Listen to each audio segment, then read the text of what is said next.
The object of Taxi Chronicles is to allow real riders with real stories share their experience and enhance your life. So sit back and enjoy the journey. Today we have Amanda. We're in East London, and instead of doing an interview in her car, we decided to do it in her place of business. I won't say establishment. And and she's just going to give us an interest in who she is and what she does for the community and how long she's been around. So nice to have you here today, Amanda. Thank you for having me. So tell me, Amanda, what kind of person were you when you were in school? What kind of person was I in school? I was quite active, you know, quiet. I wasn't really, I was quite active. Okay, were you? I was a good girl in school. You was a good girl? Yeah. You sure? Might have had 1 or 2 bunks, but that's it. And you were brought up in East London? Not primarily, no. I was born here, left there when I was 8, and lived in Jamaica until I was 16. Okay. And then I came back. So what part of Jamaica? St. Mary, Derry district it's called. Okay, that's good. My people are from Clarendon, Maypen. Okay, yeah, we know Clarendon, Maypen, yeah. Yeah, everybody knows. You get a lot of artists from there. Okay. Maypen. So when you left school, what was your plans in life? So I always wanted to be a singer or a teacher, and I started off writing songs when I was younger. And then when I got a bit older, it sort of drifted off and I started going more into childcare. So I started to run like after school clubs, preschools and nurseries and just sticked into that industry until started into hospitality. Okay.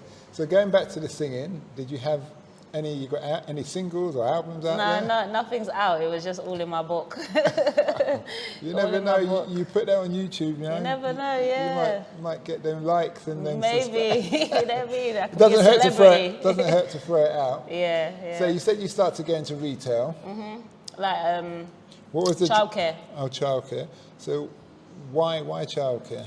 Because I love kids and I like to give back to the community in the sense where I want to see people growing in a more friendly and love sort of environment. You know, I think kids growing up nowadays, they lack a lot of things to do or not have enough, you know, they don't have that sustainability at home, whether it's mum or dad, and so they miss out on different things. So I always wanted to, I like to see kids smiling. That's just what it is, really. If I see a happy kid and I know you've got everything that you know, you're not bored, you're stimulated each day, it does a lot for me. It makes me know that there's good things going on, and it brings you to be a better person in society as well. So that's why I wanted to do childcare, and it's why we've got this place here. Okay. So you foster and stuff like that? No, just caring just caring. So on the day job and then leaving it and going home. But through families and friends, I would normally babysit the kids on the weekend, take them out and stuff like that. So everyone knows to bring the kids to Amanda's house. So yeah, I'm the one with all the kids. Okay. But at least I can give them back, so that's good. I take it when you say that you've got no kids, but you're just that perfect aunt. Yeah. Well, I've got one child of my own, that's about it. I don't think I'll have any more. But I love kids, like having the bar and meeting so many of them coming in different days, and even parents. It's nice to see what's happening outside and nice to sort of let them know that there's a space here for them to do anything they want to do, whether it's roller skating or football, tennis, or coming to make a smoothie or learning how to do other things. So tell us about the process of getting this place, because obviously you sound like you're a pillar of the community right now. You're well established. You've been here since? So I've been here since January this year, officially opened in February. U-Spot has been around since 2018, so we have been in the community, but we've been doing pop-ups. So we use the parks, and we use leisure centres, stuff like that, and we just pop up. We use everyone everyday spaces where we was running a few of our activities. So in our pop-ups, we was delivering tasters of what our bar would have had. So when we run our pop-ups, we're doing cooking, music and film nights. These are the stuff that we wanted to have in our bar. We would do roller skating, things like that. We do mocktail sessions with the teens. So everything that we did as just a single approach was a taster of what, if we had our own space, what in our space would include. Yeah. So did the council approach you or this company? No. How this all happened was, so being So running from 2018 and just putting myself out there. So when I mean putting myself out there, I pop up in places with the gear and get everyone to just join in. So I will pop up in random places. We go to Newham. Most of it was being done in Barking and Dagenham. So we go like to Barking Park, Chadwell Heath Parks, anywhere and everywhere. And even on the streets, just popping up the gear and just getting people to engage. So I was doing a lot of that, a lot of business networking, not anything to do with the council. It's mostly just local businesses and just seeing what they are doing and how I could be better than them and bringing something different to the area. So running that, doing the pop-ups, I was recruiting young people alongside to help run the pop-ups for me, because there's a lot of gear to set up. Like if we're going to put the gazebo out and set that up as well, then that would mean that I need that workforce with me, because sometimes with U-Spot-bar, we're not saying that sports is just summer, it's all year round. So we make sure we have the certain gears so we can pop up in the parks. If it's raining, you still can participate in sports. So because of all these pop-ups and just coming out in the squares, so places like at the front here, we was popping up at the front, and we was part of the makers market because I was getting young people to find a skill that they can use to generate money for themselves so they can jump on the stalls with me and other adults that were selling and get to work alongside them. So sharing skills, so we can learn off the young people can learn off of us. So I was doing both things. I was doing pop-ups and sports and the makers market for young people and adults. And within that time of having the gear out, especially out in the square, we had the councillors coming backwards and forwards. And I didn't know that the building across us at the side was flats. It was literally, I thought it was just offices and things like that. And then one day when we was on the market and we put the gear out, we were just flooded with kids. And then I wanted to go home. It was like 6 o'clock. They were like, no, can you not stay? Da, da, da, da, da. So I stayed here until about 8:30, and then I went home. And then from that, every day when we was on the market, we would bring the gear out. And so it wasn't just the case where parents were coming to shop and the teenagers was on the store. We also had the kids. They didn't feel bored, because there's one thing I didn't like when I was growing up. When my mum went to the market and talked to this one and that one, and like, yes, Miss Betty, how long you been here? Yeah, long time I not see you, you know. And you're there for ages and ages, you know, and you're just there like a little kid thinking, when is mum and dad gonna stop? Like, when is she gonna stop talking? Yeah, when I started doing the makers market here, I just thought, you know what? I remember that scene came back, and I thought, you know what, let's make sure we do the pop-ups. The reason why the street ball was popping up anyway, because we had a tournament happening that year. So that was in June, July, and then the tournaments were going to be happening in August. So we was literally doing a recruitment process while being on the market. I got some questions. Yeah. What have you learnt that you wish you knew when you had started, based on this whole process of business that you've been doing? What have I learnt that I wish I knew if I started when Well, I can't really say, because it's like, in everything we know, when you're doing anything, you are going to get setbacks. So the only thing that I've sort of learned is that I'm a shy person, but a lot of people don't think I'm shy. So that was one of the things I've learned through when I got this place. I realized that, yeah, there were so many other things that I could have potentially gotten, because I could have gotten if I wasn't as shy how I was back then, if that made sense. Like, I've got a lot of great ideas and how to put things. I'm very good at problem solving, but I'm quite shy at sharing it out there. So I think that held me back a bit, but they say things happen in its time, so I guess it was the time for now. But that's something I would have tell anyone, or even myself back then, not to be shy to show your greatness of what it is that you have. How have you overcome that? By telling myself that I'm going to be my own failure. If I don't rub that out, then the business ain't going to generate where it needs to go. Just as you reminded me today, being the face of, you know, what I do. Do you have an alter ego? No.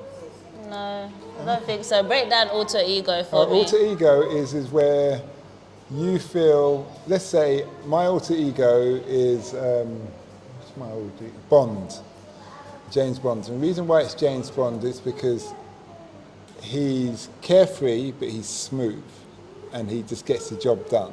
Oh. Do you understand? So I had another colleague, a podcaster, her alter ego is Superwoman, Oh, okay. because she sees herself as Superwoman standing there, or Wonder Woman, or whatever it is, some major empowerment in that respect. I would probably just say my mum, because she was a great woman. Like, if anyone met her, like she went through a lot, and she was any much better than a Superwoman to me. So she's everything. She's my altar. She's everything. Like anything I do is because of what she's taught me from young and what I've sustained through that. Like everything that I do, it always goes back to her in that sense. Does she still live around? No, she passed away in 2007. Yeah. Okay, I'm sorry to hear that. That's all right. So, if people, you haven't said the name of the business? Oh, so we're called the smoothiesplashbar at the Relish. The company is U-Spot and smoothiesplashbar is one of our sort of side service of what we do under U-Spot Bar, and the Relish is the building. That's the name of the building. So if anyone wants to find this place, just type in Relish and you'll find us on Google. Are you on social media? Yes, we are on Instagram as the Smoothie Splash Bar, and you can find us at U-Spot Bar Instagram as well, where you will see all the sports and stuff that we do. Okay. And the Splash Bar one is basically showing mostly what we do inside the bar. And just to point out that she's really caring in the community. If you hear kids and noise in the background, that's because they're playing with toys and doing what kids do. So it's really true what's said there. So what does the future hold for you? I hope it holds a spot where this place is more developed in the community and not just in Barking and Dagenham, but some outside of the borough as well. A main spot, which is not shared in any way or form, is everything that I can entirely put my stamp on, including what the community wants, because I would like to design a place that is, when you come in, you can see the reflection of the community. So that I mean by having their faces on the walls, people that comes in, the different cultures, making it a bit urban but also exotic. So that's my sort of approach. So we're just doing a bit of taster here that you see, but this is not even the gist of what I want. But that's the main thing. I want it to be out there, a spot that's always there, and then you know it. If you know the Smoothie Splash Bar, you know it's there, and it's not just a bar, it's not just a cafe. You know, it's so much more to it. Okay, that's good. What would be your advice to somebody who's up and coming and wants to follow in your footsteps, but in their own area, of course? In their own area, yeah. Like what I said to those at my uni, I just said, like, you have to be strict with time, and you have to be selfish with people around you in the sense of your time. So for me, where I do the bar, I'm a one-woman band, so I do all the accounts, I do the admin, I do the creativity side, I study, I make jewelry, I do hair on the side, so I'm strict with my time. So if it's strict and having a good time management system and sticking to it as well. So that's what that is for me. Like, so if you're getting a phone call today and you know that you need to be on the laptop doing something, then you don't answer the phone call. It needs to be, unless it's life and death, then you don't answer it. And that's that's what I do. So some people don't hear from me for months or for weeks, but it's because I'm in my books, I'm in the accounts. And then afterwards I message them back, or they might WhatsApp me. I will look at the message. If it ain't important for me to really reply back, then I don't, because obviously I'm dealing with something else on the phone. So I just do it like that. So very strict with time. That's good. Those are the makings of billionaires. Yeah. Just let you know. Oh, wow. I know that. You know, not that I'm a good. billionaire. I know one billionaire. Do you? But yes. Do you? What's his name? Is he single? Okay. No, because Is it he or is it a she? I follow a lot of people, or entrepreneurs and people on social media. So social media is my game. And you hear when they're talking, the Warren Buffetts and all of those kind of people, and their work ethic. I did an interview the other day where this guy, he's a black guy, young guy, I think he's late 20s, he owns his own asset management company. Okay. And he said when he first started to get into asset management business, he was told, delete all your numbers on your phone and reinstate 5, Okay. but only 5. So he had his mother, his brother, and 3 other numbers. Okay. And he said, and the man said, block everybody else. Oh, wow. You see? And he did it. Yeah. And now he owns his own asset management company. He said it was hard, but the man said, this is what you do. You need to be focused, and you need to not have distractions and not have this and not have that. Definitely. And I think, so your way to go, Yeah. I've heard it before, asset management's a lot of money. Okay. So who knows, you may have a chain of yeah, mate, it'll be smoothie good. bars with helping the community and things like that. Yeah, it would be. So, it would be good. Like, there's so much bigger ideas with this place, but yeah, it's just... So tell us about the jewelry. You make jewelry, I see you've got these like badge earrings. So, is those what you made? Yeah, so basically these are just, I make from scratch, but I also make from things that are already there, if that makes sense. So this was a badge, and I just turned it into an earring, to a stud. I make, I do seashells, so we go South End, I collect all the seashells, then I file them down, wash them, disinfect them and all of that, and then turn them into jewelry.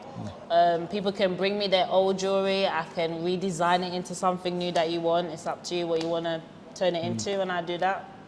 You're very creative. Yeah. Was your mum creative? You know, I don't know. I know she used to like singing and dancing, but I don't know if she was creative. That's the art. Yeah, I don't know. So that is creative. I don't know who was actually... I think I'm probably the one out of everybody in the family that's so much creative. My brother is quite a bit of a creative person. You've got many siblings? So I've got 3 brothers on my mum's side and 3 on my dad's side. Lost my little brother just after we lost mum. And yeah, so there's 2 brothers now I have, and then my sisters and myself. You strike me as a family person. I am indeed, but it's weird because England and Jamaica, when it comes to family here, it's not the way I feel it should be. Yeah. I think when I came back to Britain and meeting my brothers and sisters, like reconnecting back with them, it didn't, even though I felt lost, like I didn't have the siblings, when coming back I still felt lost because they're not. No, it's different. Yeah, it's different. I don't know what it is with England, but I put it down to England. It's just like a busy life. You're always having to be working, finance, right? It's because the finance drives everything. Everybody comes. No one comes here because of the food and the weather. Yeah. So everybody's about finance, and when you get taxed in heavy and things like that, you need to. Yeah, and I just feel it gets lost. So I tried my best. I always go and see my brothers and sisters, but I wouldn't say it's transparent in the way on my side. But my mum always grew us like that, you know. Family comes first in the sense where you make time. No matter what's going on in life, you always should make time. So I try to make sure I make time. But as my brother told me, I need to build my own family, because if I'm trying to look for that from the family I have, I'm not going to get that. So yeah, that was a bit of a burner. Yes, it's interesting you say that, because I'd say yes and no. My mum, I was adopted, but my birth mum, she's one of 15. My birth dad's one of 10. And like all of those, they've had large children. Like, I've got 4 children, my cousins have 4, 5 children, all those kind of things. Now my grand's like the matriarch. My birth father's dead and my grand's dead. Not my grand, my granddad's dead. So everybody kind of used to go to her house on Sundays without fail, everybody. And now she brought over clans, we call them clans. They're all different surnames, we're all related. So there's lots of us. Sometimes the house is just way too full and it's a 5-bedroom house. That's kind of died down as generations go on. And then you get smaller clans and people have their little hierarchy things. But but every so often we do meet together. That's nice. So it's still kind of there. Yeah, I think it's not lost out. And why I say I kind of disagree is because what will happen in time, as you get older, you start to become more family orientated again. You realise the rush of money or women or whatever you're about, it's not quite the same. Yeah. So I still get hope. Yeah, let's hope so. If not, I'm looking to build my own family anyway. And the community is a family that we have here. Okay. So yeah. So you can have more kids then? These are all my kids. Every day when they come to the bar, all my kids, And you know, It's literally, as they say sometimes, strangers can be the best family than actually your own family. When I opened this space and needed the help, it wasn't my family that came and helped me. It was literally the community. I had 2 members from my family, and my family is big. There's over like 30 to 40 of them. You know what I mean? Nephews and nieces, all big, working, drive. So it's not like I said they can't drive to the area or anything like that. Public transport is quite easy access. It was really the community that came in, helped to deep-clean the kitchen, mop the floors, clean the tables, put up the decorations, do the bathroom. And every day since that day, they still come in to this day and say hello, do you need any help? Offer to do the shopping for the bar. So, you know, it's like, so I've been blessed in that sense. That's good, that's good. Yeah. Coming to the end of the interview, you've been a great guest. Sorry about the tech issues. That's all right, it's technology for you. What I will that's all right, I blame it on the tech. Ask a couple of questions. One of them is, if the community, I usually say if the world was standing in front of you, if your community of Barking was standing in front of you, all of them, the young, the old, you know, the drunks and everybody. Everybody, all right, throw them in there too. And they wanted one sentence of advice from you, from Amanda. One sentence. What would that be? What would your words of wisdom be? I think my word of wisdom would be, love each other as you would love yourself, and do not judge a book by its cover. Very wise, very biblical. Okay, that's good. Yeah. So just to remind people, where can they find you if they want to come, and what do you offer as services? Oh, so we offer a lot. So you can find us at Barking, 2 Times Square, IG11, 7NB, and we offer here iced coffees, smoothies. You can even get to DIY your own smoothies, which means you can come in, order it, and then we will set it up for you, and then you can just do it yourself if you don't want any of us to do it for you. We do cooking clubs, which starts in October. So there's going to be a lot of sessions starting up in October, like cooking club, talent lounge, smoothie movie days, where you can come and watch a movie and get a smoothie. And then we're going to be having things like network brunch, monthly events happening starting from October. And yeah, we do toasties here in the shop, which are really nice. Everyone tells us that they're really nice, so I'm not just saying that they're nice. We do pizzas, so you can get gluten-free options as well with your toasties and your pizzas. We do ice cream mocktails, and we do drinks, snacks, and that's it really. And yeah, not to mention that we are going to start doing cooked food on a Friday and a Saturday. So we're going to have like a cook-up day where the residents can come in and get their food for a good, reasonable price. And that's it. Okay, that's good. So a lot to and look social forward media, to. what's your links on IG? So I know IG is a popular thing. So we are literally what the bar is called, the Smoothie Splash Bar. So you type that in on Instagram, you'll find us. Type it in on, Instagram at the moment, that's where the Smoothie Splash is. But U-Spot is on Instagram and Facebook and Twitter if you want to find us. But our main active page are Instagram and Facebook. Well, thanks a lot for that. We wish you well. And to the audience out there, come down here, check, get yourself a smoothie, bring the kids, do a little playing. They've got lots of toys over here. Definitely, somewhere to come in the winter. All the links will be down below in the comments if you're on YouTube, and obviously on Facebook, Anchor, Spotify, and all the rest of the platforms. Thank you. Okay. We hope that episode enhanced your life. We post an interview every day, as well as vlogging on our social media channels. Don't forget to subscribe to get our latest episode.